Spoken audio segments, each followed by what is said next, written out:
A'udhu billahi minash shaitanir rajim. Bismillahir Rahmanir Rahim. Let us briefly learn 23rd para. I would name it Divine Echoes. This para switches to the divine echoes with very attractive expressions. There are signs in the barren land. Allah can give a new productive life and convert it into food basket for us. He has created pairs of everything that grows in the soil and even of the objects that we do not know. Allah says that the sun and the moon swim in the sky.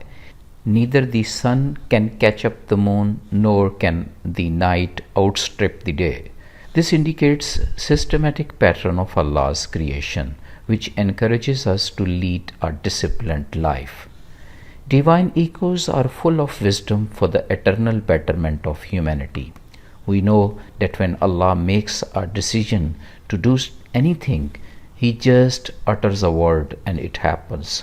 Allah's way of talking and echoing is marvelous, which attracts our attention to a variety of issues. Disbelievers are to hear a heavy sound blast at the day of judgment, which would awaken them from their slumber. If Allah had willed, He would have blotted out their eyes and disfigured their faces. However, He makes all such displays so that each organ of the body could tell what it did on earth. Allah's knowledge dominates everything. This infinite nature of knowledge justifies the impression that Allah always showers His blessings on us.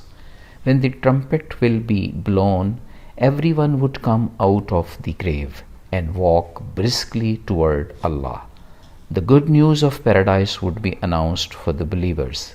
Allah Himself would greet them. Sinners would be separated from the pious ones.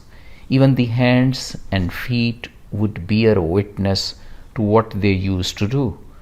We are prohibited from obeying Satan, who is our open enemy and has led many human generations to destruction. All authority lies with Allah, to whom we all would return. In Surah Al-Safat, Allah has narrated how the sky is decorated with the glowing stars, some of which may be used to secure it from the attacks of Satans, who are prevented from hearing the confidential conversation of angels in the heavens. When Satans attempt to steal some news from the heavens, fireballs are thrown on them. Allah also picturizes and symbolizes certain scenes of paradise.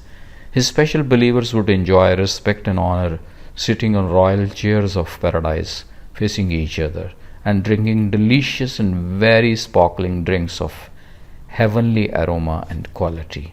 Such delicious drinks would never harm them. In this para, Allah also announces the reward for obedience to His commandments. His obedient servants will live in blessed paradise forever, where they would enjoy marvelous respect sitting on graceful chairs. They will talk to each other and recall the stories of their good and bad friends. They will be surrounded by a chorus of male and female hoods. Modesty will be reflected from their big eyes. This implicitly indicates that if modesty is upheld in domestic life, an atmosphere of paradise can be created here in this world. Then we learn the story of the Prophet Abraham, who strangely asks his people, "Do you worship the idols whom you manufacture yourself?" We learn the importance of logical reasoning from this event. Our surprise knew no bounds to learn the tale of great sacrifice of his pious child, Ismail. Answering to the difficult question of father, he innocently said, "You will find me among those who show patience." What a great father, and what a nice spirit of son. Allah accepted this sacrifice and announced a great reward for the Prophet Abraham. Until the day of judgment, any person can win great rewards by demonstrating the same spirit as shown by the Prophet Abraham. Even today, one can work miracles by dint of this spirit. Divine echoes continue in the subsequent surahs of this para. Allah swears by the Quran, which is full of advice, and claims that disbelievers are on the wrong track of arrogance and opposition. He addresses the Prophet David that he made him vicegerent on earth so that he could judge between people in truth and justice. We get a formula that we should not follow the whims of our nafs, for this will detract us from Allah's way. Resultantly, we have to suffer a big loss. Let us stop obeying Satan. He should not be allowed to control us, rather we should control ourselves to fight against him.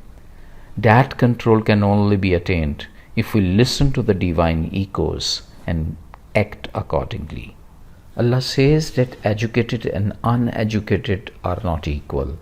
Being optimistic about Allah's blessings is a part of education.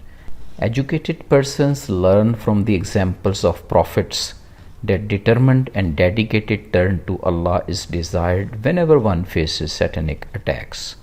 In the contemporary world of conflict and crisis, the only shelter is to understand the divine echoes, which have been revealed so that the people should ponder over them and deduce solutions to their problems. The wise ones could get advice on all affairs of life. We also learn from Surah Al-Zumar that only the wise fears Allah and thus seeks advice from Him.